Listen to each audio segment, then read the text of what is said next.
ಸಾಯಿರಾಮ್. ಸಮರ್ಥ ಸದ್ಗುರು ಸಾಯಿನಾಥ್ ಮಹಾರಾಜ್ಗೆ ಜೈ. ನಮ್ಮ ಸಾಯಿ ಕುಟುಂಬದ ಎಲ್ಲ ಸಾಯಿ ಭಕ್ತರಿಗೆ ನಮಸ್ಕಾರ. ಸಾಯಿ ಆಶೀರ್ವಾದ ಸದಾ ನಿಮ್ಮ ಮೇಲೆ ಇರಲಿ ಅಂತ ಬಾಬಾಗೆ ಬೇಡ್ಕೊಂತ ಇವತ್ತಿನ ವಿಡಿಯೋ ಶುರು ಮಾಡ್ತಾ ಇದ್ದೀನಿ. ಈ ವಿಡಿಯೋ ಮೂಲಕ ಸಾಯಿ ಹೇಳ್ತಿರೋ ಅಂಥ ಸಂದೇಶವನ್ನು ಎಲ್ಲರೂ ಕೂಡ ಮಿಸ್ ಮಾಡದೆ ಕೇಳಬೇಕು. ಯಾಕಂದ್ರೆ ಈ ಗುರುವಾರ ದಿನ ನಮ್ಮ ಬೇಡಿಕೆ ಈಡೇರುತ್ತೆ ಅಂತ ಸಾಯಿ ತಂದಿರೋ ಅಂಥ ಒಳ್ಳೆಯ ಸುದ್ದಿ. ಇವತ್ತು ತಪ್ಪದೆ ನನ್ನ ಹಣೆ ಮುಟ್ಟಿ ನಿನ್ನ ಬೇಡಿಕೆ ಹೇಳಿಕೊ, ಈ ಕ್ಷಣ ಅದು ನೆರವೇರುತ್ತೆ. ನಿನ್ನ ಸಾಯಿ ತಂದಿರುವ ವೈಭೋಗ ನೀನು ತಪ್ಪದೆ ಅನುಭವಿಸಬೇಕು. ಮಗು, ನಿನ್ನ ಬೇಡಿಕೆ ತಡವಾಗಬಹುದು, ಆದರೆ ನನ್ನ ನಿರ್ಧಾರ ಎಂದಿಗೂ ತಪ್ಪೋದಿಲ್ಲ.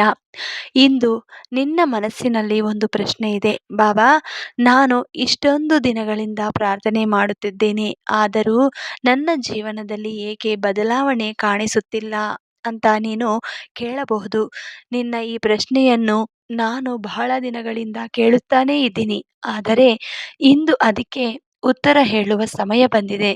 ನೀನು ದೇವರ ಮುಂದೆ ಬೇಡಿಕೊಳ್ಳುವಾಗ ದೇವರು ಕೇವಲ ನಿನ್ನ ಮಾತನ್ನು ಕೇಳೋದಿಲ್ಲ, ನಿನ್ನ ಮನಸ್ಸನ್ನು ಓದುತ್ತಾನೆ, ನಿನ್ನ ಭವಿಷ್ಯತ್ವವನ್ನು ನೋಡುತ್ತಾನೆ. ನೀನು ಇಂದು ಕೇಳುತ್ತಿರೋದು ನಿನಗೆ ಒಳ್ಳೆಯದೋ ಕೆಟ್ಟದೋ ಎಂಬುದನ್ನು ತೂಗಿ ನೋಡುತ್ತಾನೆ. ಆದ್ದರಿಂದಲೇ ಕೆಲವೊಮ್ಮೆ ನಾನು ನಿನ್ನ ಬೇಡಿಕೆಯನ್ನು ತಕ್ಷಣ ನೆರವೇರಿಸೋದಿಲ್ಲ. ಏಕೆಂದರೆ ತಕ್ಷಣ ಸಿಗುವ ಪ್ರತಿಯೊಂದು ವಸ್ತುವು ಆಶೀರ್ವಾದವಾಗುವುದಿಲ್ಲ.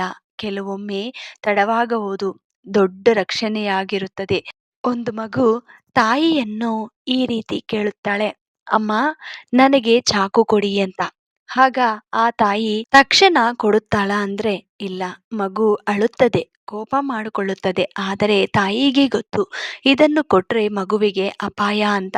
ಹಾಗೆಯೇ ನೀನು ಕೇಳುತ್ತಿರುವ ಕೆಲವು ವಿಷಯಗಳನ್ನು ನಾನು ಕೊಡದೇ ಇರೋದಕ್ಕೆ ಕಾರಣ ಅದು ನಿನಗೆ ಒಳ್ಳೆಯದಲ್ಲ.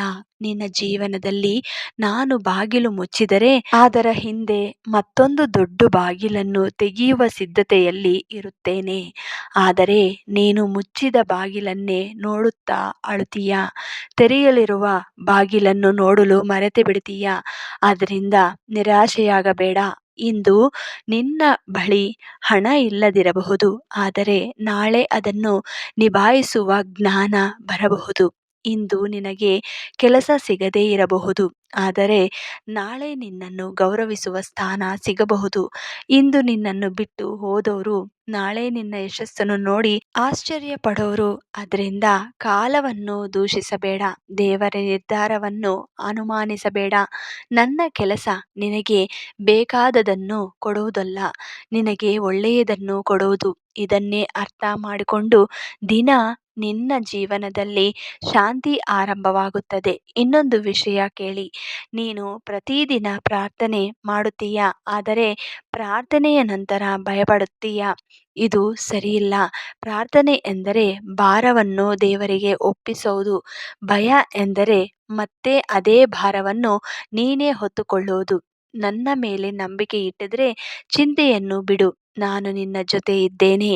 ನಿನ್ನ ಕಣ್ಣೀರು ವ್ಯರ್ಥವಾಗೋದಿಲ್ಲ, ನಿನ್ನ ತಾಳ್ಮೆ ವ್ಯರ್ಥವಾಗೋದಿಲ್ಲ, ನಿನ್ನ ಒಳ್ಳೆಯ ಮನಸ್ಸು ವ್ಯರ್ಥವಾಗೋದಿಲ್ಲ. ಯಾರು ನೋಡಿದ್ದರೂ ನಾನು ನೋಡುತ್ತಿದ್ದೇನೆ, ಯಾರು ಮೆಚ್ಚಿದ್ದರೂ ನಾನು ಆಶೀರ್ವದಿಸುತ್ತಿದ್ದೇನೆ. ಇಂದು ನಿನ್ನ ಮನೆಗೆ ಕಷ್ಟ ಬಂದಿರಬಹುದು, ಆದರೆ ಅದು ಶಾಶ್ವತವಲ್ಲ. ಕತ್ತಲೆ ಎಷ್ಟು ಗಾಢವಾಗಿದೆಯೋ ಬೆಳಕು ಅಷ್ಟು ಹತ್ತಿರದಲ್ಲಿರುತ್ತದೆ. ನಿನ್ನ ಜೀವನದಲ್ಲೂ ಅದೇ ನಡೆಯಲಿದೆ. ಇನ್ನು ಕೆಲವೇ ದಿನಗಳಲ್ಲಿ ನೀನು ಊಹಿಸದ ರೀತಿಯಲ್ಲಿ ಬದಲಾವಣೆ ಆಗುತ್ತದೆ. ಆದರೆ ಅದಕ್ಕೆ ಒಂದು ಷರತ್ತು ಇದೆ, ಮಗು. ದುಃಖದಲ್ಲೂ ನನ್ನನ್ನು ಮರೆಯಬೇಡ, ಸುಖ ಬಂದ ಮೇಲೂ ನನ್ನನ್ನು ಬಿಡಬೇಡ. ಹಣ ಬಂದರೆ ಅಹಂಕಾರ ತೋರಿಸಬೇಡ, ಬಡತನ ಬಂದರೆ ನಿರಾಶೆ ಬೇಡ. ಯಶಸ್ಸು ಬಂದರೆ ವಿನಯ ಇರಲಿ, ವಿಫಲತೆ ಬಂದರೆ ಧೈರ್ಯ ಇರಲಿ. ಈ 4 ಗುಣಗಳನ್ನು ಕಾಯ್ದುಕೊಂಡಿರಿ. ನಿನ್ನ ಜೀವನವನ್ನು ಯಾರು ತಡೆಯಲು ಸಾಧ್ಯವಿಲ್ಲ. ನೆನಪಿಟ್ಟುಕೋ ಮಗು, ನಿನ್ನ ಸಮಯ ಬಂದಾಗ ನಿನ್ನನ್ನು ತಡೆಯಲು ಯಾರಿಂದಲೂ ಆಗುವುದಿಲ್ಲ. ನಿನ್ನ ಆಶೀರ್ವಾದವನ್ನು ಕಸಿದುಕೊಳ್ಳಲು ಯಾರಿಗೂ ಸಾಧ್ಯವಿಲ್ಲ. ನಿನ್ನ ಅದೃಷ್ಟವನ್ನು ಬದಲಾಯಿಸಲು ಯಾರಿಗೂ ಅಧಿಕಾರವಿಲ್ಲ. ಏಕೆಂದರೆ ನಾನು ಬರೆದ ವಿಧಿಯನ್ನು ಮನುಷ್ಯ ಬದಲಾಯಿಸಲಾರ. ಆದ್ದರಿಂದ ಇಂದು ಈ ಕ್ಷಣದಿಂದ ಒಂದು ನಿರ್ಧಾರ ಮಾಡು. ಅವಸರ ಬೇಡ, ಅಸೂಯೆ ಬೇಡ, ಭಯ ಬೇಡ, ಸಂದೇಹ ಬೇಡ. ನನ್ನ ಮೇಲೆ ಸಂಪೂರ್ಣ ನಂಬಿಕೆ ಇರಲಿ. ನಾನು ನಿನ್ನ ಕೈ ಬಿಡೋದಿಲ್ಲ. ನಿನ್ನ ಜೀವನವನ್ನು ವ್ಯರ್ಥವಾಗಲು ಬಿಡೋದಿಲ್ಲ. ಶ್ರದ್ಧೆ ಇರಬೇಕು. ಶ್ರದ್ಧೆ, ಸಬೂರಿ ಈ ಎರಡೂ ಇದ್ರೆ ಜೀವನ ಸಂತೋಷವಾಗಿ ಮುಂದಕ್ಕೆ ಹೋಗುತ್ತೆ. ನಿನ್ನ ಬಾಗಿಲಿಗೆ ಬರುವ ಶುಭ ಸುದ್ದಿ ಈಗಾಗಲೇ ಹೊರಟಿದೆ. ಸಮಯ ಬಂದಾಗ ಅದು ನಿನ್ನ ಮನೆ ತಲುಪುತ್ತದೆ.